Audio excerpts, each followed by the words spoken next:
What's going on, guys? JSGC here, and we are here for another daily Manchester City transfer update. Remember, I am doing daily Manchester City transfer updates here on YouTube, so you guys can stay up to date with all the latest City transfer news every single day. So if you haven't already, do subscribe. It is free to subscribe. Social media links, they're in the description. If you want to go and follow me on my Twitter, Instagram, and TikTok, email also in the description too. If you want to hit me up for any sponsorships for any videos or any general business inquiries, don't forget to leave a thumbs up. 300 likes is the aim, and do let me know your thoughts as well in the comments below. So we're going to crack on with this video. We've got no contract news. We've got one story to speak about in the outs, and it comes in the form of an update on Joao Cancelo. Now, Fabrizio Romano has confirmed, so we've had some reliability on what has been reported in the last 24 hours, which is Barcelona are now in contact with Joao Cancelo about a potential loan move. Now, he says that no bid from Barcelona has come in yet, just talks are taking place. Same with Al Hilal trying to sign Joao Cancelo from Manchester City. Again, it's just talks, no official bid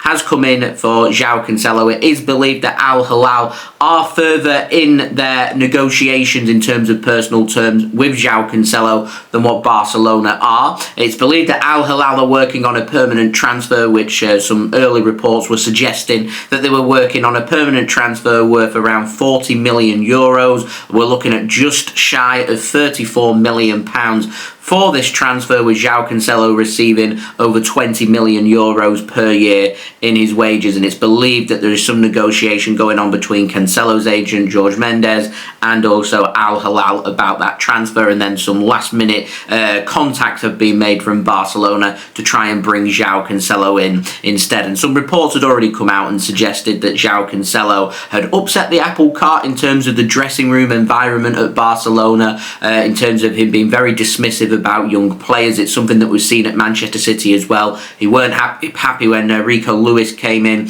and started ahead of him for a couple of games a few years back, and because of that, the bridge has been burnt for him to join Manchester City and join up with the team. He had an opportunity last summer to apologise to Pep. He didn't take it. He spent pre-season with Manchester City before City decided on transfer deadline day he can go out on loan to Barcelona instead, so he's no longer our problem for the season. And then it's the same's happened again this summer as well, apart from he's not spent pre-season with City as he's been on holiday, but he's back with Man City, training with the first team, and Manchester City want Joao Cancelo to leave as confirmed by Pep Guardiola. He's still not apologised. If he apologises, he's got the potential of being registered and being a Manchester City player, but as of right now, I don't think that's going to be the case, and Joao Cancelo will leave Manchester City before transfer deadline day. The question is, will it be on loan to Barcelona or will it be a permanent deal to Al Hilal? And considering we've already got a price of around 34 million pounds put onto it, I'd be saying to Barcelona, you're going to have to pay a really good loan fee, you're going to have to cover his wage, and you're also going to have to put an obligation to buy in where the whole deal's worth 34 million pounds. Otherwise, I'm going to turn down, I'm going to reject that loan deal, and I'm going to accept Al Hilal's bid, and Joao Cancelo can go there. Now, Joao Cancelo then has two options. He can either say no and he stays at Manchester City, or he joins Al Hilal in Saudi Arabia and he gets paid a good pay packet. He can join up with his friends in Saudi Arabia, and he's no longer Manchester City's issue. If he does decide to say no and Man City decide to say no to Barcelona, which could well happen, if I'm Manchester City, you're going to have to sit down with Jorge Mendes. You're going to have to say to him, look, this is this situation. He's not apologised to Pep. He's said no to a transfer. We were getting 34 million pounds. We're now money down. We're not going to register him. He's got to find that move away. And I reckon because the Saudi Arabian transfer window conveniently opened longer than the European window, he'd then go back to Al Hilal or somebody else and look for a move there. Otherwise, it doesn't just have an effect on his career for Manchester City. It stalls his career between now and January, and it's also have an effect on his international career as well. Why would Portugal be selecting a player who isn't playing any football? Not going to happen. So very interesting transfer. If I'm Manchester City, you've got to be looking for that permanent transfer rather than the loan deal. That loan deal just serves no purpose unless there is an obligation to buy. Put the obligation to buy in, absolutely fine, as long as it's worth what Al Hilal were prepared to pay. Option to buy, no, because Barcelona aren't going to take it up. So Interesting. Anyway, moving on to the ins. Ilkay Gundogan latest. I've had some details on his contract that he signed with Manchester City. So it's a 1-year deal valid until June 30th, 2025. There is a 1-year automatic extension to his current deal also included on that contract that he has signed, which is believed to be based on appearances. So if he makes a numerous amounts of appearances for Manchester City, it will automatically trigger a contract extension where Ilkay Gundogan will stay at Manchester City until June 30th, 2026, rather than June 30th, 2025. Not sure how many appearances he does have to make, but I imagine Manchester City will be using Ilkay Gundogan around the first team. He's not just coming in to play as squad rotation. He's like fine wine. He's still an exceptional central midfielder. I give it a few games and Ilkay Gundogan will be back running where he left off, and with Rodri having an injury, potentially being out until maybe September time, then Ilkay Gundogan is going to get game time. Could be included in the squad for Man City's game against Ipswich, as confirmed by Pep Guardiola, as Man City are running low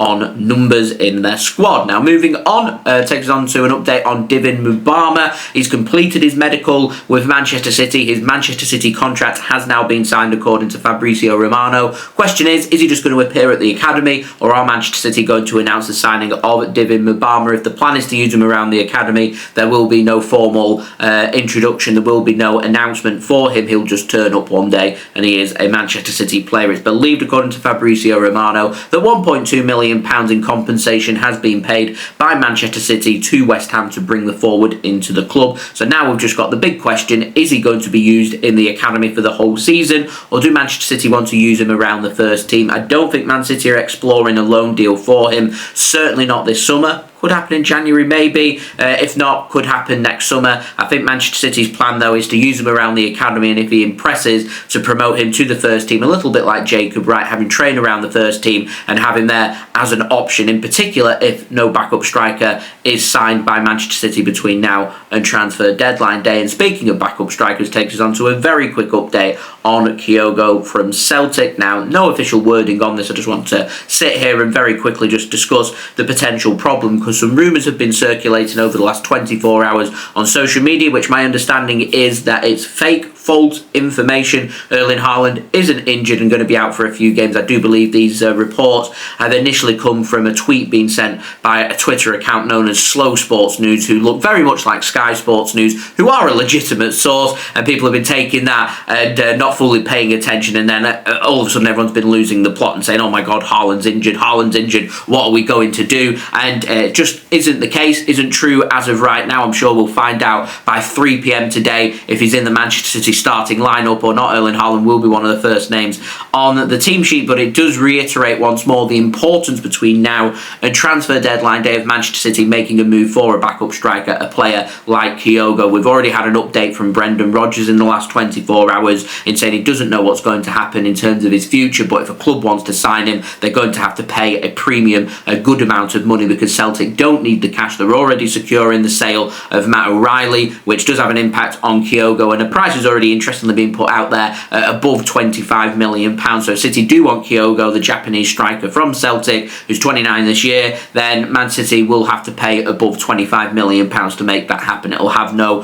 future sell-on value for Manchester City, so it's all about, do they want a decent clinical striker in Kyogo? Do they want to go for a younger player, or are they happy to settle with the options? Things are complicated because of Oscar Bobb's injury, because he would naturally just be used as that alternative with Alvarez now leaving. But you do go from Erling Haaland picks up an injury, he's out for a couple of months, you've got a world-class striker like Julian Alvarez coming in, and nobody really bats an eyelid. You feel good about life. Whereas Erling Haaland could pick up an injury today against Ipswich, he's out for 2 months, and all of a sudden Man City face a big problem when it comes to scoring goals. You've got players, but not players playing in their natural position. Can we cope?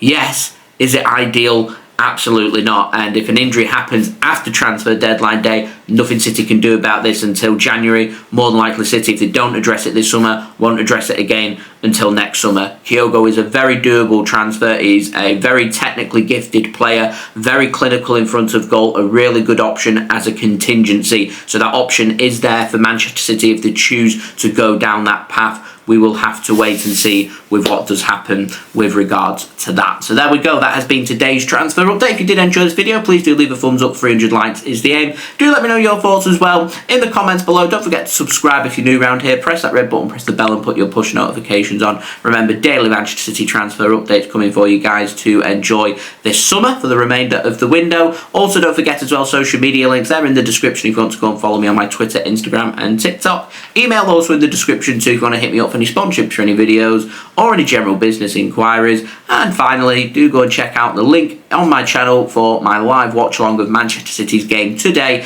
against Ipswich Town at the Etihad Stadium, where we're going to be going live at 2:30 p.m. BST, doing a live watch along of the game and giving all of my thoughts during the game as well. We can speak about transfers, we can speak about Haaland, we can speak in more detail about Joao Cancelo and everything else going on at Manchester City as well. So do go and check it out. Link is on my channel for you to go and set your reminders for, and I will see you at 2:30 p.m. BST for that live watch along. Alternatively, I'll see you religiously tomorrow for the next daily Manchester City transfer update. So I've been JSGC. Thank you everyone for watching. Hope everyone is safe and well. Peace. Ciao for now.